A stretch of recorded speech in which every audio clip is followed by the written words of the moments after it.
Welcome to A Shot Between the Reels. My name is Dan, and over here... My name is Brendan. There we go. Hi, Brendan.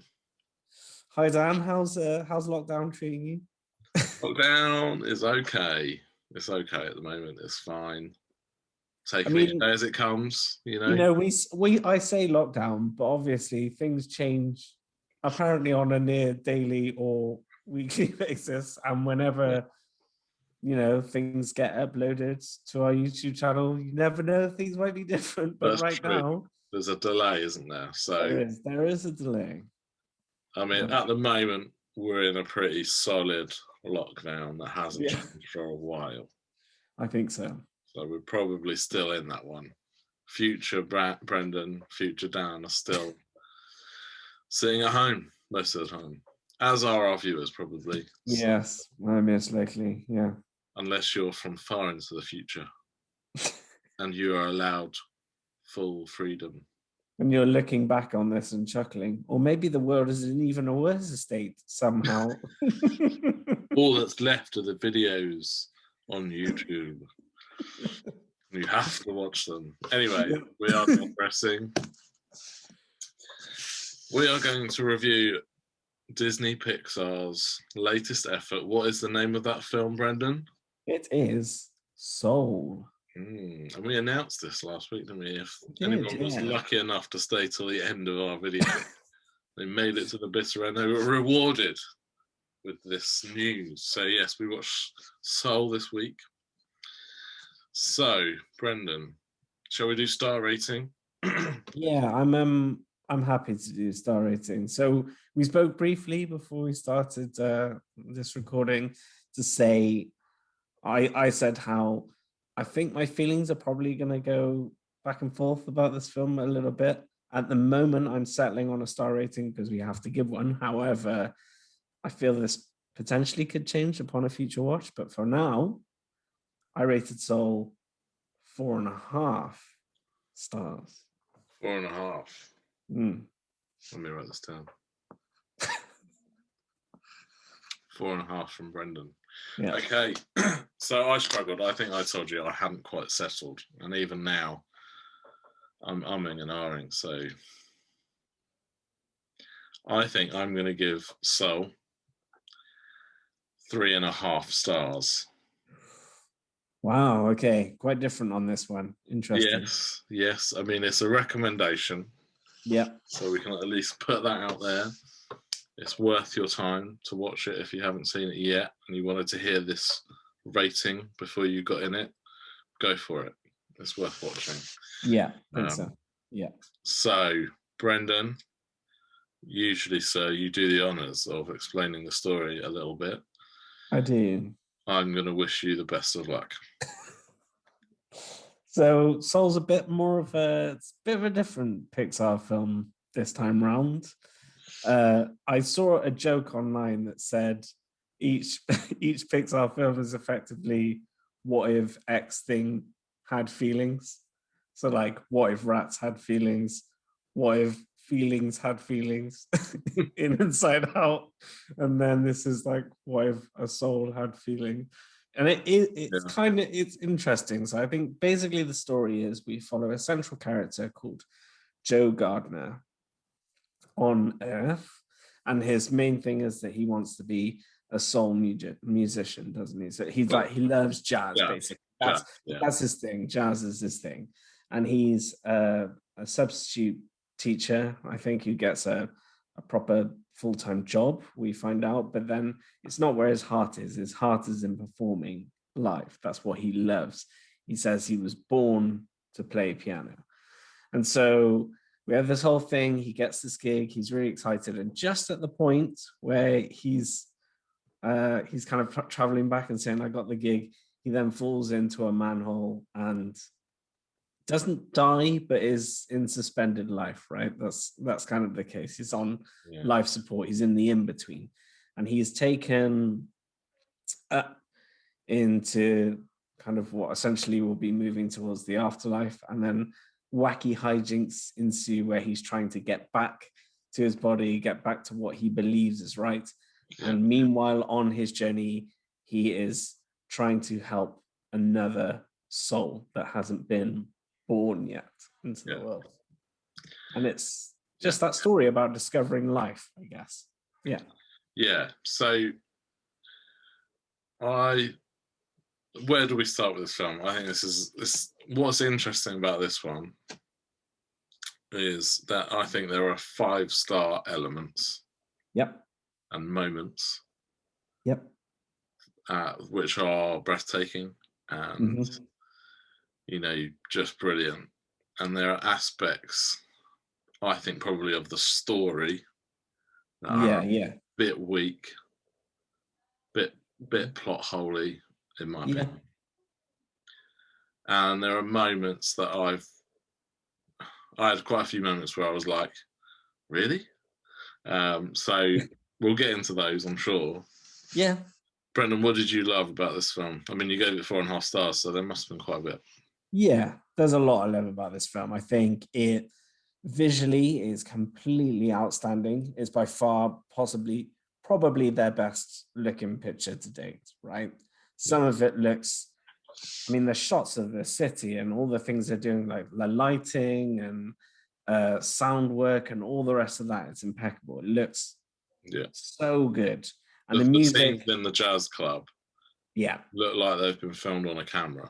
Yeah, is like breathtaking. It just doesn't look like animation. It's mad. The fact that I mean, look, if you think things like Toy Story 4 look amazing, which it does, its lighting effects are incredible. Like you can see all of the tiny little touches on the different fabrics and everything, and there's like dust particles in the air, and it looks incredible. This takes it honestly to the next level, and it is unbelievable. It just looks so good, and the music is obviously a massive standout point because it has to be great, because the whole film is basically hinging on the fact of his love of music. So music, brilliant. And I love that so it's, I can't remember the name of the pianist. I think it's like, someone's going to tell me if I'm wrong, but I have a feeling it's like John Baptiste or something like that. But basically the guy that they base it off, even his hand, they base it off his actual hand movements playing on a piano.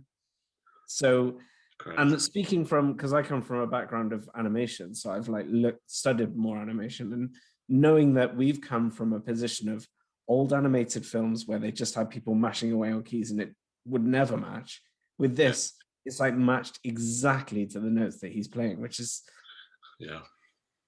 I mean, it's such a technical feat. I think that's honestly what knocks out quite a few notches in my book alone.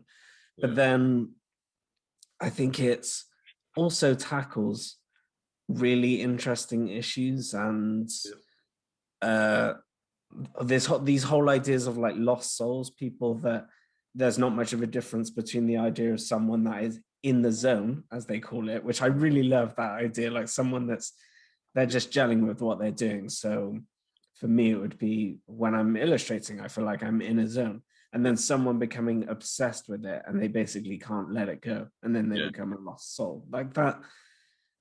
Again, because this is Pete Docter who directed this, famously for directing Up, and he did Monsters Inc. and I believe Inside Out as well. All of those, I think it's fair to say, are really fantastic Pixar films. Yeah. They're all great. And they all, their central emotional core, which they deal with, they're often dealing with the ideas of loss, aren't they? In many of them, I think. And it's no different here. It's a similar sort of story. But I think the way that he handles it, he has quite a delicate touch to it. This, arguably, the only thing that I think might mark it down is that for younger viewers, especially, it's a bit more for them to unpick and understand, and it might be too high of an ask. I found that was one of my questions where I was going, really? Probably, after a sort of 5-10 minutes, I was like, this is a kid's film? Really? Like, it is not a kid's film. I'm sorry. It's not a kid's film. Like, my 5-year-old watched it, and every time I've said, "Oh, do you want to watch this?" again. Do you want to watch Soul again? No. it didn't. It was way over his head because the what's going on. Yeah. Visually, it's like you say, unbelievable. Some of the scenes just look so good, but I think the story is not a child's story. No, I mean it's undoubtedly an adult film dressed in child's clothing, as it were. Pixar do that bit, don't they? Pixar do that. Yeah. Yeah, to varying degrees. Yeah, and this probably the most extreme degree yet, I think, because this is the kind of film that's either going to make you probably cry quite a lot with relevant revelations that are coming in the film, and then with other people, I agree, it'll leave them scratching their head, especially a smaller person scratching their head, being like, "What did I just watch? I know I watched a film that looks like I should enjoy it, but what was it about?" And it's certainly what I found to be particularly interesting is it completely sparked a conversation then with my almost 5-year-old to say, what, like talking to me about what a soul is and kind of what was happening. And I thought that was really interesting because it then sparked an interesting conversation where I could explain it. But the more that I talked about it, almost the sadder it kind of made me feel, and trying to explain to her about the ideas of loss and all of that, because obviously it describes all of that. I frankly don't want to have those conversations with a 5-year-old. I don't blame you. No. Well, you're right. I think there are themes that are within this that are fascinating. And I think as a conversation starter, this film is brilliant for that. To sort of talk about the concept of what happens when you die. Yeah. Is that, do we have such a thing as a soul? Even just that question is really interesting, because there'll be people who probably would go, no, we don't, and people who passionately believe we do. And but how that all works and how the film portrays it, at least is a good conversation starter. I think for me, there are things that my own personal views of how things are, what I believe, probably didn't help me enjoy the film.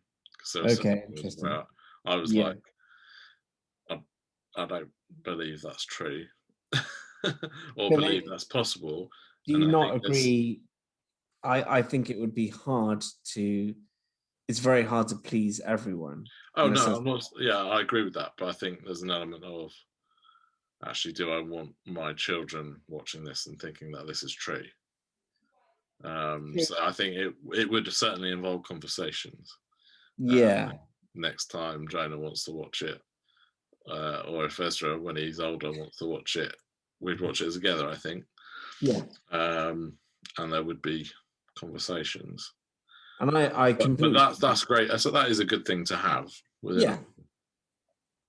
But that's interesting, isn't it? Because I said the same thing to Sarah before the film came out. I said that I would like for the kids to feel that they could watch this film, but equally, I wanted to get her opinion first and say, well, if we are to show it to them, perhaps we need to have a conversation, or at least we need to know that these are the expected conversations that are going to come out of watching this film. Yeah, it's bound to happen because they're bound to have questions off the back of it. It just and it's a given, I think, with the subject matter and how deep they go into all of that, regardless of our true feelings about the film. Yes, I think dependent on your own beliefs and anything else, it should be expected, I guess. Yeah. So, one thing that I thought was fun and really interesting was after he dies or is dying, and his soul goes to, in essence, it's on this big stairway to the great beyond. Yes. The big bright light that people see when they're dying. and he tries to run away, and obviously he ends up in this place where the souls are before they are born into babies, basically. The Great Before, or the U Seminar, as they so visually that is a really fascinating thing to see and to watch, and the kind of interactions he has with the characters that are there it is fun to see. Absolutely. Yeah, really cool. And when he kind of accidentally becomes one of these mentors, and the fun stuff with the Soul 22, who's just resisted becoming a human, basically. It's a really interesting idea. And it plays out well, this kind of duo. But it almost ends up being like a buddy film for a lot of it. I suppose so, isn't it? Especially when they then go to Earth and you have the story kind of playing out where they have the body swap mechanic effectively, right? And by the way, I wanted to point out a particular bit that definitely made me laugh is when he asks, if you're in my body, then how am I in this cat? And then they zoom up to like the afterlife bit, and the cat is just on the conveyor belt going to the great slowly going up. That's funny, isn't it? Like the little touches, it had a lot of really funny moments. There's especially funny moments, I think, come when they are, as much as there are a lot of heartfelt and heartwarming moments. I think that bit where they then go to they're on Earth together, and you have like him as the cat, and especially those moments where he's inside the flat, and he's all the times where he's talking to 22 effectively, and people think the cat is just going completely it's like in the barber shop where it's just like the cat's just going he's like, everyone's like the actual hair trimmer moment is great as well. It's good. No, it's not going to end well. And him saying that cat's going to have to chill or it's going to go outside. I found that a bit of a plot hole. How so? Somehow, Joe with 22 as the soul could understand the cat, and they could talk to each other, but no one else could understand the cat. I thought that was a plot. It is a plot hole. I'm sorry. Or I suppose it's a plot convenience, isn't it? I suppose that would be another way of putting it. It makes no sense that Joe would be able to understand the cat, but 22 in Joe's body could understand the cat, but no other human can. But then you have that other moment, don't you, that is sweet, I think, but also thematically makes no sense considering what we've learned up until this point, when he is talking to 22 while he's in front of his mother in the cat's body. But then we have like that, it's like the fade, isn't it, that it goes across the screen, and then suddenly, even though he's talking, the cat's not talking, but he's like talking through 22 basically. So like stuff like that, I completely agree, but then equally I suppose I can forgive it because I know what it was trying to do. And maybe it just decided that this is what we're gonna do, even if it doesn't completely make sense or it's slightly different, because we believe this is the story that we're trying to tell. It's a kid's, their argument, maybe it's a kid's film or framed as a kid's film, so does it really matter as long as we get to tell the story we want to tell, which I get it, but it just, I guess I found it distracting, which you just don't want. I think I probably had a few moments where I'd been distracted by what I felt were little bumps in the road, and that, after a while, they're harder to forgive. if that's how you're feeling. when you're watching Yeah, it. It might be that if I ever watch it again, because I know that's there, I forgive it more. I don't know. Sometimes that's what happens, isn't it? And because it might be that if you're on a track and you feel one way about a film and it just does more and more that makes you think, oh, I don't like that either. And then eventually you just kind of fall a bit more out of love with it, I suppose, if you're dependent on where you're currently sitting. But because there was so much for me personally that I think elevates the film, it brings it to a new stand every year. I think that Pixar move on and they get better in the way they create things. It allows them to explore different ideas, and you get something that is truly what I think is really unique.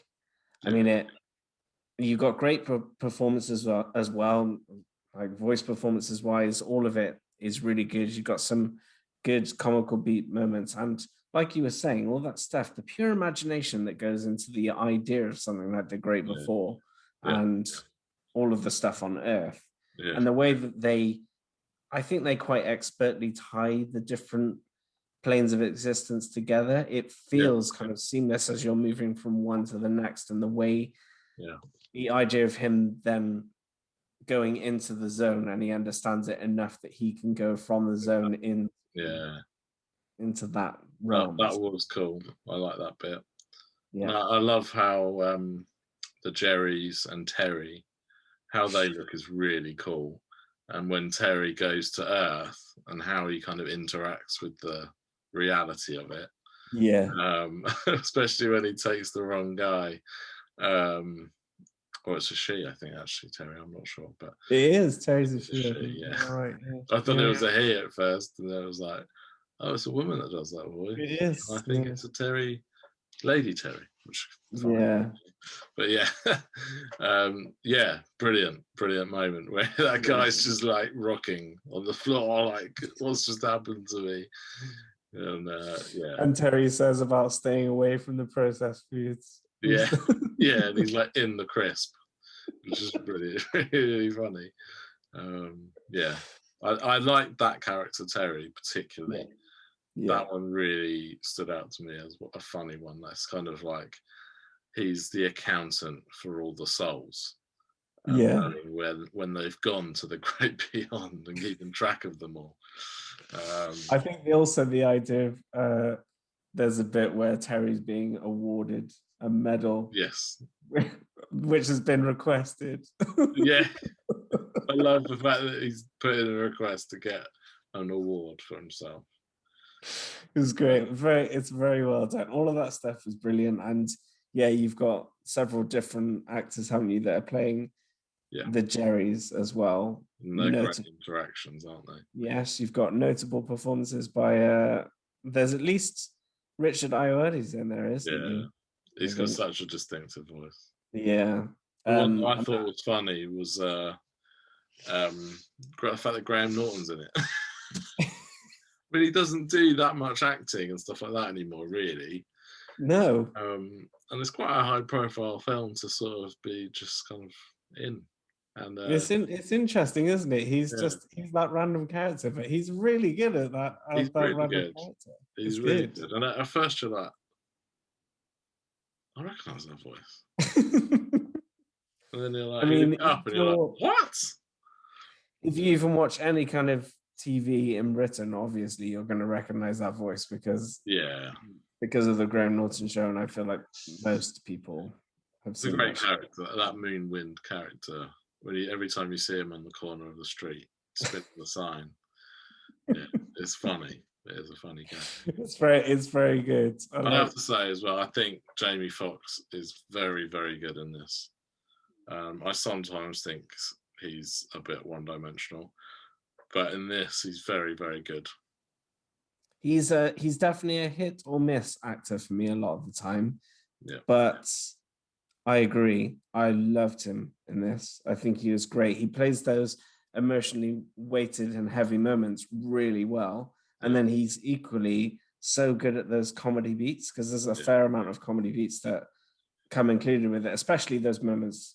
Like I was saying earlier. I think he used to do stand-up. No way, really? Yeah, I think so. Like, obviously, he did singing as well. Yeah. I've got a feeling he did a bit of stand-up as well when he was younger. Interesting. But yeah, he's very good. I wonder as well, sometimes actors, you can't get past the face almost, and the fact that, it's Jamie Foxx, and like sometimes the role, maybe it's the role, is a bit too much like them, or how you feel like they are, and you end up being like, I'm watching Jamie Foxx. I felt like that in Django Unchained. I just felt like he was just being Jamie Foxx the whole time. I think that might partially be why I don't really love that film all that much, but yeah. Yeah. Yeah. I feel like he's the weak link, and the problem is he's Django. So yeah. Anyway, he's really good in this, so we'll keep it positive. Yeah. But yeah, I think he's great. I think there's a lot to like in this film. There is. I was umming about a 4-star, I'll be honest. But yeah, for me, I think I've just found it a little frustrating at times. I think that's fair. That's completely fair. I mean, I was sitting on, to be honest, for a long time, I was sitting on 4 stars, and I just bumped it to 4.5 because I think there was so much that I did really love that gave it that little extra half a star more, because I think on its merits, it stands at 4 stars for me. But that extra half a star was the things like how just, for me, how breathtaking everything looked and how well they thought out all of the sound design and all the actors in those particular roles that just they make it what it is. It's so imaginative, and that's the stuff that I really appreciated. Yeah. And I always give something, I think, a little bonus extra when it has made me laugh in certain areas and gets a quite a genuine laugh for me. Like, one that I will point out that I particularly loved is when they're on Earth, they're in the flat, and 22 goes out to talk to one of the students from class, and he, as the cat, reaches underneath the door and scratches down the door, and then is so annoyed, and she says something about, I think there's something wrong with your cat. And 22 says something, oh, he does that all the time, he's really annoying. And then he talks about scratching the sofa. He's like, I'm gonna scratch at the sofa. Hey, wait, that's my sofa. Yeah, that bit's great, isn't it? Yeah, he's like, why would I do that? Loved it. Really How did you find the kind of emotional punchline in that final act? That's an interesting one. So you're noting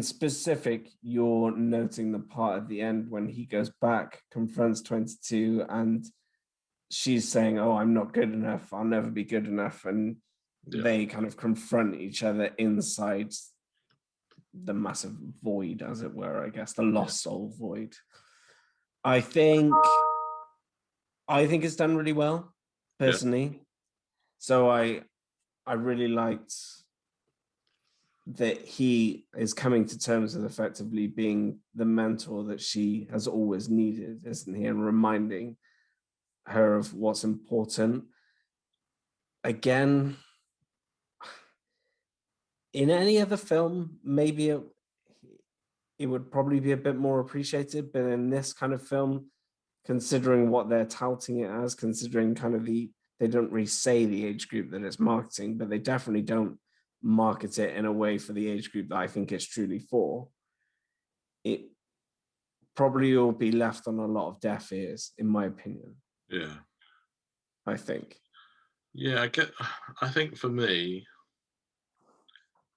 in essence, the punchline is he doesn't want to miss out on living and enjoying life. Yeah, it doesn't want to pursuing this one goal over everything. Yeah. Well, because they're saying that one goal isn't your whole life. And Theodora Williams, her thing is that she says that bit, doesn't she, about the fish and the ocean. Yeah. And the fish is looking for the ocean, and he says, oh, you're in the ocean. And he's like, oh, this thing? This is water. I'm looking for the ocean. Yeah. And that point, from what I take away from it, that point is saying, if you're so focused on this one thing, you're not actually seeing how good you already have it effectively.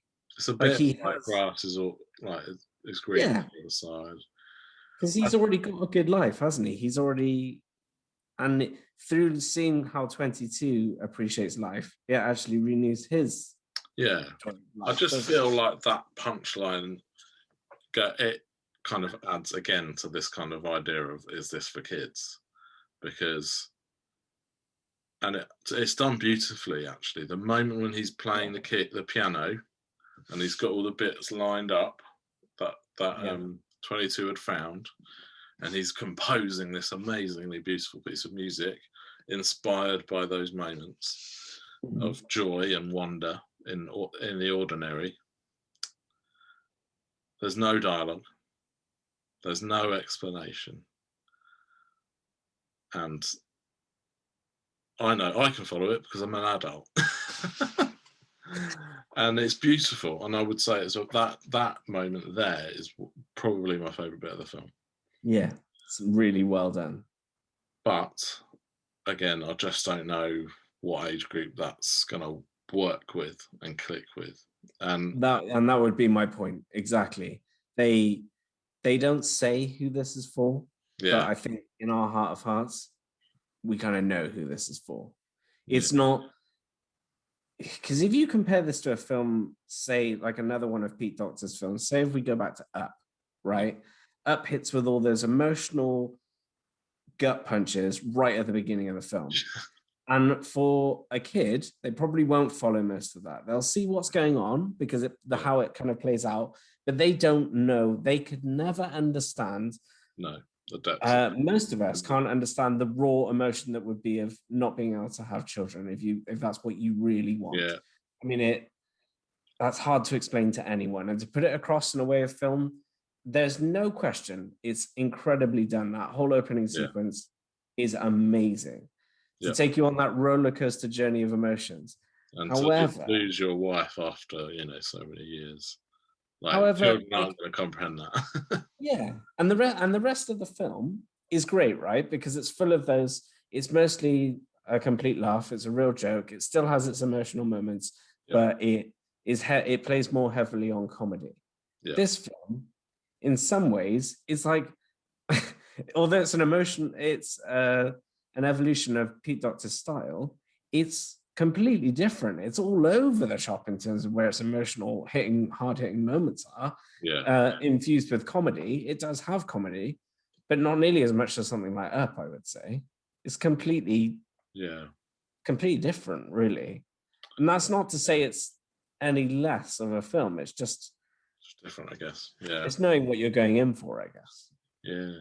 The thing that I've also, on reflection, thought was curious is if the story is, don't fix your ambition so tightly that you don't enjoy life, that kind of thing, that you're so focused on pursuing that dream that you don't enjoy the now. Yeah. You think, I will enjoy my life when I get to that destination. Yeah. Now, I was trying to think of films where that story's in there and that theme is in. It's not new. It's happened before, but I couldn't think of any. Anyway, fair. There's probably enough. Yeah. Yeah. The thing that I found curious is that the dream that he's got is a creative one. It's not one that would earn wealth, particularly. It's not one that would gain him wide fame. Yes. It's in the arts, but not like famous arts. So I was curious that was kind of almost put in a bad way by saying well, in essence, it's saying, be careful what you pursue your dreams. That's what it's kind of saying that to a point. It's saying don't pin everything on one thing and lose sight of what life is really. I agree with that. But normally in a film, whatever that, I think whatever that sort of ambition, I think would probably be something more morally dubious, or something that actually, it will be like for financial gain. But then if it was morally dubious, would you say you wouldn't kind of fall for the character so much? You wouldn't fall in love with the character. I understand what you're saying. Well, no, because sometimes it might be fame or money, one of those things. And But then actually, he kind of we all relate to that, don't we? We all want money, we all want fame, whether we want to admit it or not. Whereas what he's actually pursuing is probably a bit more, yes, it's an obsession, and it's not a healthy one. And I think that's probably more the point. I guess I'm just trying to. I mean, he often talks about being lost, doesn't he? Like lost in the music, losing yourself in the music. And maybe more the point is that it's not advocating that. It's not advocating just saying, well, this is my thing and it's only ever going to be my thing and there can be nothing else. And I think maybe that is a relatively healthy message. It could have been about anything, really. Yeah. I mean, it's a warning against obsession in some ways, isn't it? Yeah. And it could have been about anything, but it's nice. It's interesting that I chose. Oh, definitely. I mean, speaking from the fact that obviously we both are creatives and we're interested in creative vocations, and because of that, I think it's interesting to see them say this is the thing, but then they are creatives. It's what they know best, right? So you can understand why and music of all things to focus on is wonderful because music evokes emotions. It shows things through all of that. So for them to have picked that, it makes sense. But I think it makes sense. I would agree. Yeah, when you're talking about soul, and then you kind of naturally have a musical connection with that. Yeah. I think that's probably why they chose it. It's just, just a curious one. Yeah, definitely. It's well, you can tell obviously how I feel. It's an undeniable recommendation from me. Yeah. Especially if you have Disney Plus, it's not going to cost you any extra to watch it. And that's the only way to watch it right now. But yeah, I think did think, some of those scenes would have been incredible on a big screen. Absolutely. Wow. And the music. Yeah. Some of the sequences would have been mind-blowing on a massive screen. Yeah. But it is a bit of a shame. I wonder whether we'll ever get to see it. Perhaps we will at some point. It will be offered, perhaps, further down the line. You never know. You never know. Like a 10-year anniversary release or something. I'd be interested to see. One thing I would like to know is how well would this film have done at the cinema versus how well it's done online. Yeah, I'd have been curious because having seen Onward, which I found Onward similar in some ways, in the respect that I thought, who is this aimed at? It was quite a grown up sort of Disney animation. Undoubtedly, I feel like it's more aimed at teenagers, that film, if anything. Yeah. And actually, I found that one. If you stopped it halfway through, I'd have said, I don't think this is that great. But the final third is absolutely brilliant, and it's great. Ties it all together, and I think that's great. For me, I wondered how well that did. I haven't checked, but I would have thought it would have been a similar kind of success. That's what I was assuming, because that as much as Onward I thought was great, I don't know. Yeah, I mean, I took my son to see it, but I don't know if he was desperate to see it. If that makes sense, he wasn't going to want to see that. I mean, I watched it ahead of time before I took my daughter to see it, and